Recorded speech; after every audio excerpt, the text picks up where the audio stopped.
করে দিব, ইজ্জত লাগলে আমাকে বল, ইজ্জত আমি এনে ব্যবস্থা করে দিব। আমি আমার কাছে ওইগুলা চা যেগুলা মানুষে দিতে পারবে না, তারপরে আমি তোকে দিব। এবার সত্যি করে বলেন, আল্লাহ কি দেয় না নাকি আমরা নিতে জানি না? আমি সবার মুখ থেকে শুনতে চাই, আল্লাহ কি আসলেই দেয় না নাকি নিতে জানি না?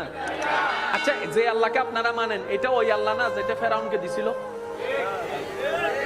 যারা দাঁড়ায় আছেন তারা একটু বলেন না, এই আল্লাহ ওইটা না যেটা নমরুদকে দিছিল? এই আল্লাহ ওইটা না যেটা আবু জাহেলকে দিছিল? এত বড় বড় বাটফাটদেরকে যদি আল্লাহ দিতে পারে, আপনার মতো মুসলমানকে কেন দিতে পারবে না? উনি দিতে জানে, উনি দিতে পারে, আমরা নিতেও জানি না, চাইতেও জানি না।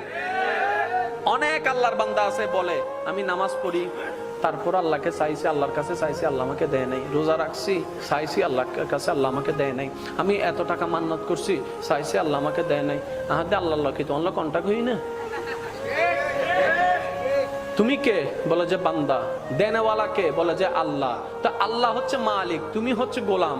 তো তুমি চাইতে না থাকবা, তোমার কাজ হচ্ছে চাইতে যাওয়া, চাইতে যাওয়া।